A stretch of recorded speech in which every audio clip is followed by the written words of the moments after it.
Good afternoon, everybody. Thank you, Mr. Tom Nagoski, for the kind words of introduction. Thank you so much.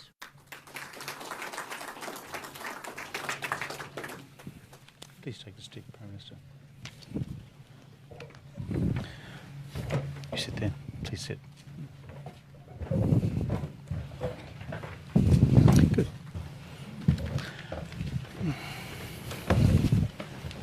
Well, Prime Minister, once again, welcome to the Asia Society. Thank you so much. It's good to have you in New York and great to have you here in Asia's home in America.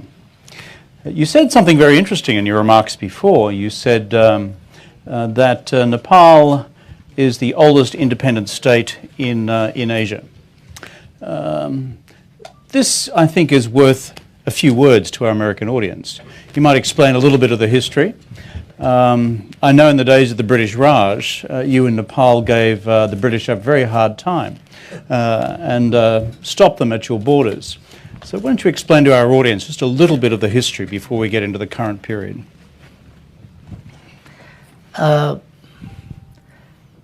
It's a matter of pride for us that Nepal remained always an independent country. When the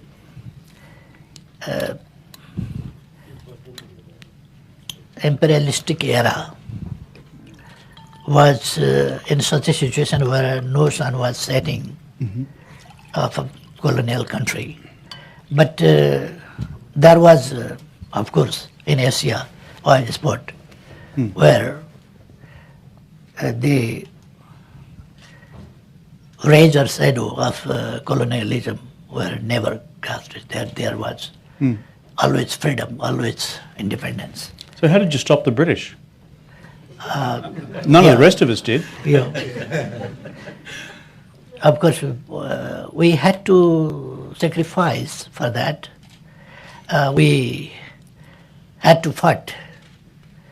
Our ancestors fought with a knife. They are just knives and against the cannons and guns. But they resisted, and the country remained always sovereign. And we lost the war, of course, and we had to lose some parts, territory of the country. And were compelled to resist in agreement, but the sovereignty of the country was again continued. It was preserved. Well, it's a remarkable achievement across, let's call it, colonial Asia, where for 400 to 500 years, really, you had one country or civilization after another falling to the British or the French or the Dutch or the Spanish or the Portuguese. So, well done. Which brings us to the present period of politics and the remarkable period of the last quarter of a century. You had some return to democracy in 1990, and then a very tortuous path through to the promulgation of the new constitution of 2015. And then you have the elections of last year, where you were elected with a 64% majority on behalf of the Nepal Communist Party. I was told before that when you were nominated for the parliament, you had something in excess of 78% of the parliament in support of you, and for the government's program, when you put it to the parliament, with 100% parliamentary support. Now, why wasn't I able to achieve that in Australia? So, tell me how you got to there with this extraordinary development of the constitution over that period of time, and what stability do you think it gives the country for the future? We have not that very long history of democratic movement, but we have history of different types of movements. As we talk about the movement for sovereignty, movement for independence, etc., and movement for social awareness and against autocratic regimes. But finally, in 1951, Nepal was entered into a new era after the downfall of Rana oligarchy the family rule of the Ranas. And after that, there was again tug of war for the power between the political parties, democratic forces, and the monarchy. The monarchy was still over there, and in 60, again, the monarchy took over unconstitutionally and forcibly. The democracy was again, the absence of democracy was not accepted by the people. But for 30 years again we had to fight. And we were watching the ups and downs of the global movements and achievements of the democratic movements and failures of different types of ups and downs. And with this experience, we launched a struggle for democracy, for the cause of democracy. As I mentioned that I spent myself 14 years in prison, but I am not the person who spent longest period in prison. But more than me, there are others also. And so many people who were killed. And after that, we formed an alliance between different types of parties who believe in democracy, who are against autocratic regime. And the movement in 1990, it was successful. And we, at that time also, promulgated a new constitution, but that was not enough, and that was not drafted and promulgated by the Constituent Assembly, by the representatives of the people. So it was not exactly properly accepted by the people. People were willing to promulgate the constitution by themselves, by their representatives. And we did that after some years. But during this period, we had some rebel groups, and there was violence, and there was different types of struggles. And finally, as I mentioned that in 2005, there was 12-point understanding between the rebels and the democratic forces. It was particularly against autocratic monarchy, autocracy. And then we got success, that people supported the alliance and supported that movement, popular movement. And in 2006, April, as I mentioned in my speech, that there was a new turning point. The dissolved parliament, which was dissolved by the, unconstitutionally dissolved by the king, was restored, and that left the power of the king. And after that, Constituent Assembly elections took place, and the first Constituent Assembly failed to promulgate the constitution, but it gave one very important contribution to Nepalese politics, that is, that ended the monarchy and declared Republican, one thing. And but we had to again go to the next election for Constituent Assembly in 2013, and that promulgated the constitution within 20 months about after the elections. And but there was another problem. In April 2015, when we were going to promulgate the constitution, draft the constitution, we were at the final stage of the drafting of the constitution. At that time, the earthquake was, devastating earthquake took place. 9,000 people lost their lives, 23,000 people were wounded, and 900,000 houses and monuments, etc. were destroyed. In such a situation, even then, in September 20, we promulgated the new constitution from the Constituent Assembly. And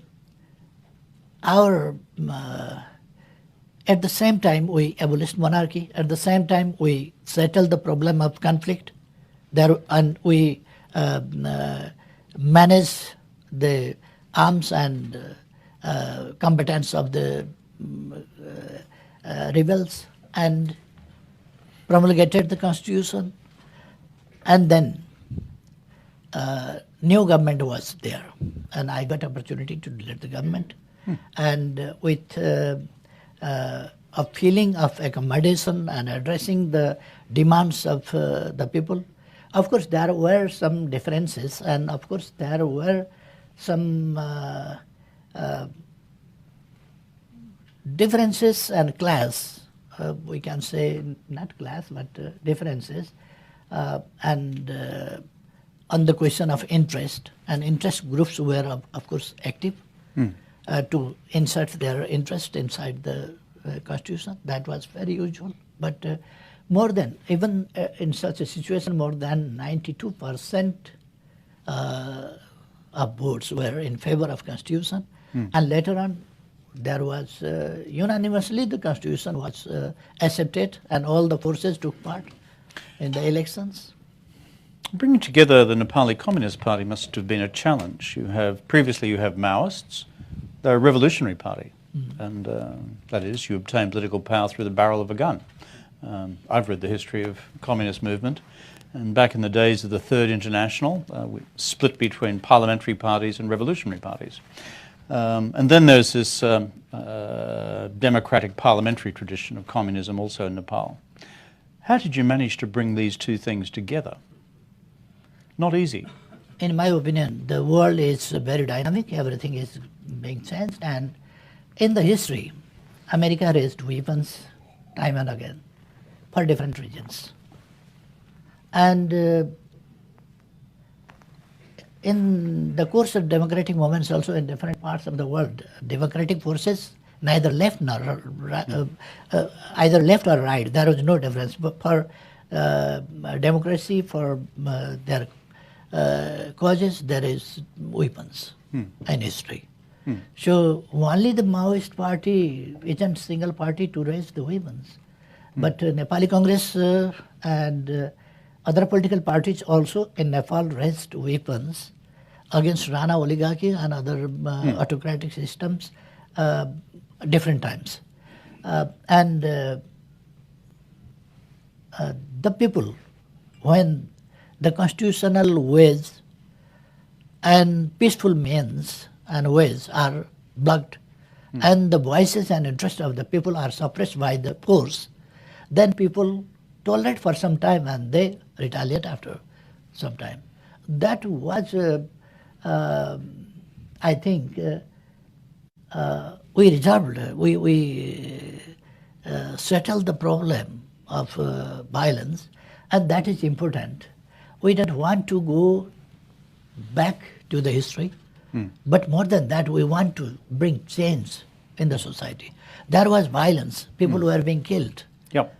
And the situation is now changed, and that is important. Situation is changed, and there is peace.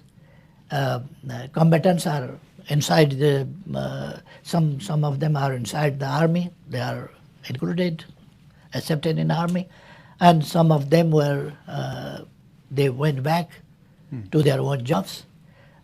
Even they got some incentives, and weapons were handed over or destroyed.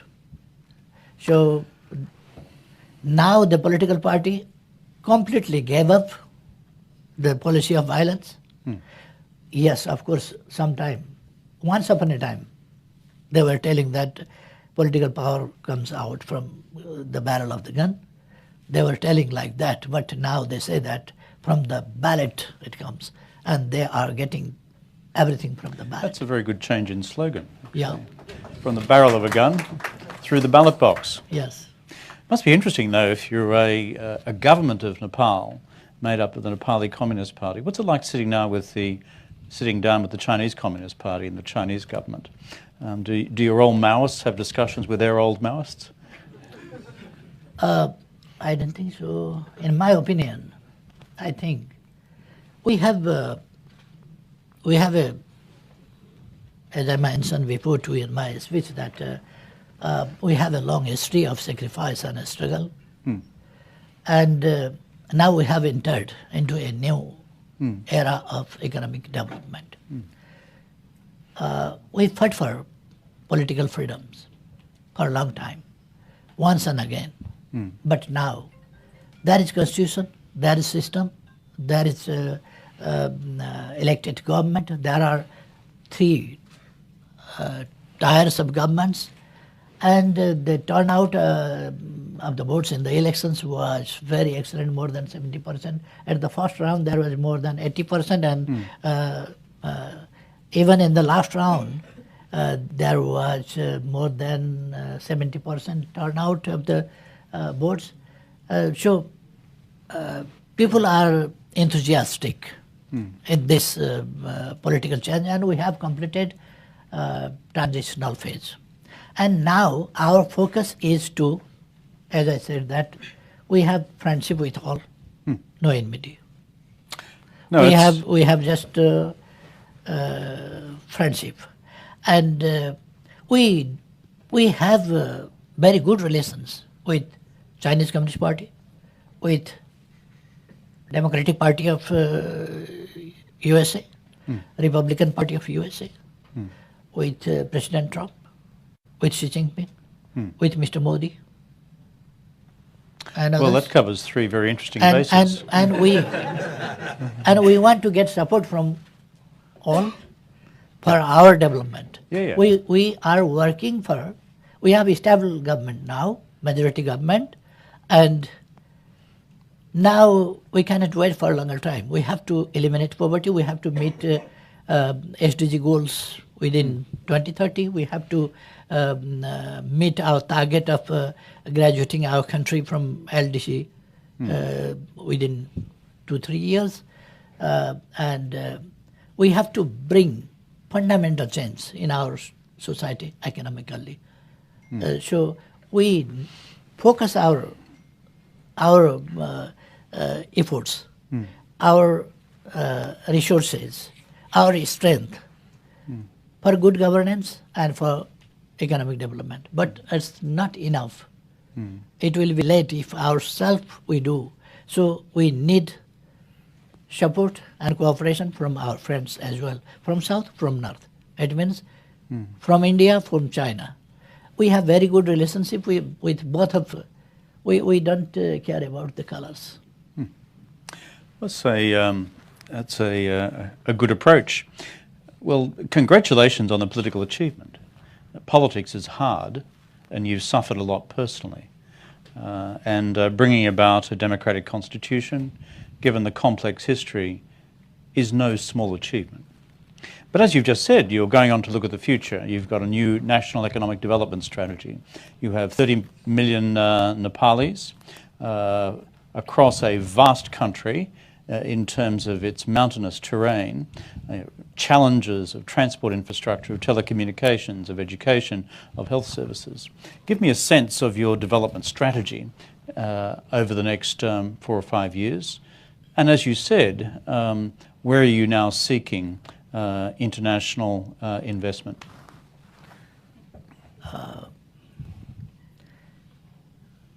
We cannot just focus our efforts in one direction, because we have to develop from each and every aspects and angles. Like 2/3 of majority of our population depends on agriculture, and agriculture is not advanced, not developed.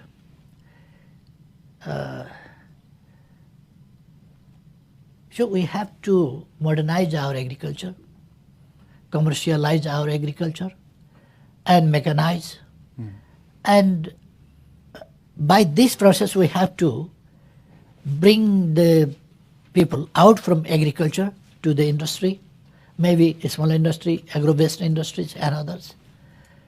And in service sector, in tourism, in commerce sector, we have to bring the people out from agriculture, because that huge number of population is not necessary for the agriculture sector.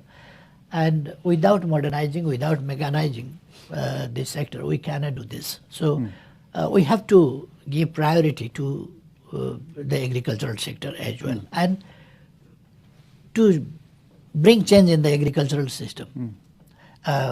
we have to increase production, agricultural products.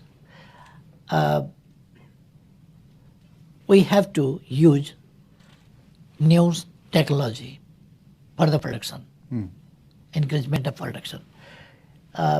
In this way, but we cannot just, as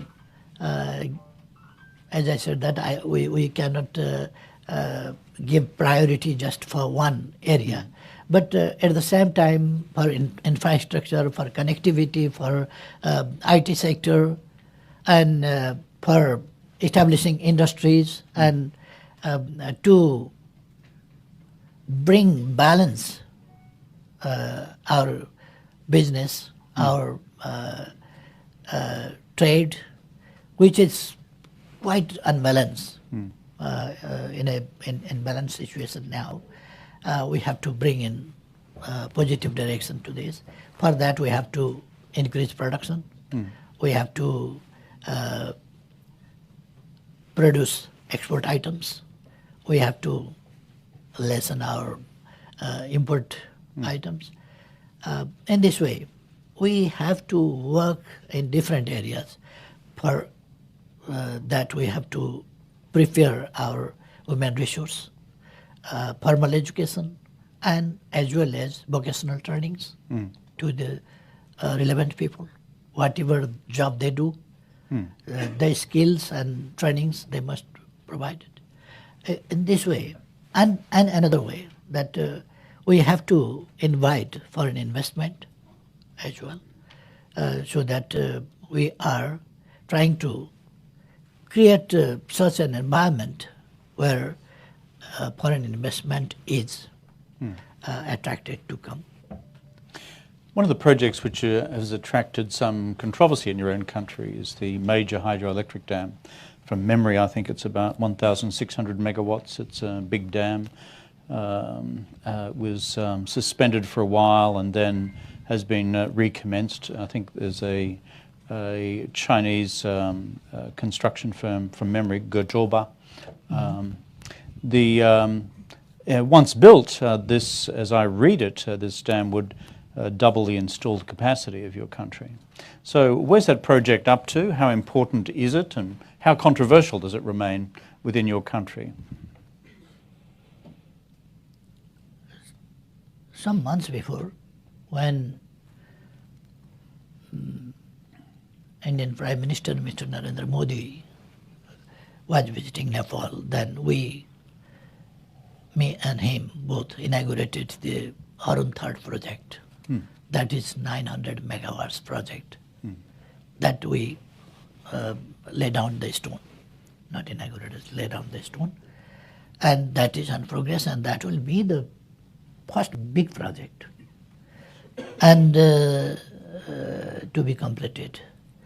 And similarly, we are inviting investors from all over the world. And we are giving attention to reach in power purchase agreement with different countries. And during some 1.5 months before BIMSTEC summit, we signed agreement about cross-border transmission lines, where we can sell our electricity to other countries also, to India, to Bangladesh, and to other countries also. And in this way, countries now can invest in Nepal and hydropower sector because they can sell the electricity to other countries also. And ourselves, we need more electricity. There is even now shortage of electricity, and we are also, even now we are buying about 400 megawatts of electricity from India. And of course, you asked about the Budi Gandaki, that is one project. We decided to study The project was awarded to Chinese company Gajawa before, but I don't know why that was again terminated. And now again Gajawa applied to work, showed the interest. And we said that, okay, we'll study. And for study and to have talks with the Gajoba company, we decided to give authority to the Ministry of Energy. And that is beneficial for the country. And there is no controversy. If other countries want, they can invest because we have enough capacity, enough potential of hydropower, and very attractive projects we have. They can invest. So for other countries also, other investors also, if they want, there are projects ready to. And if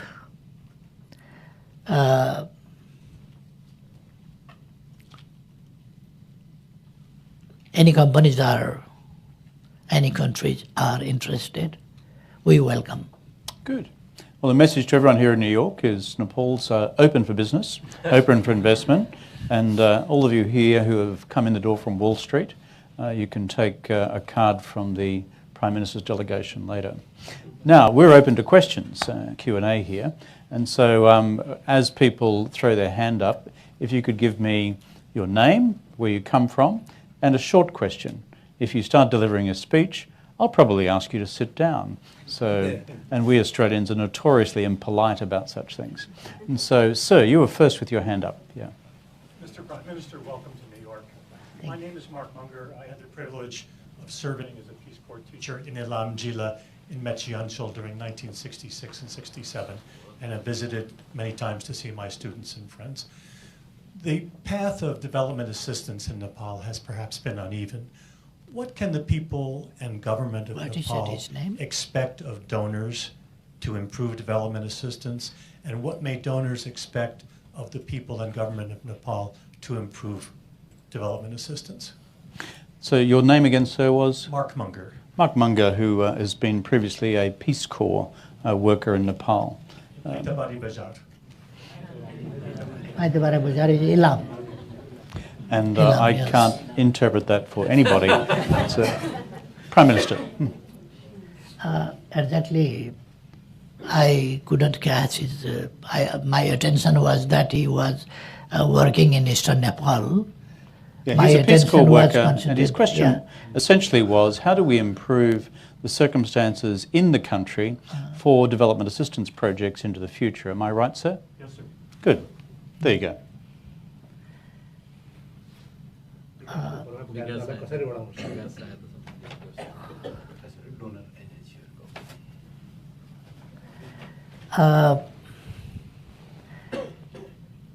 would like to thank the US government, first of all, for MCC project.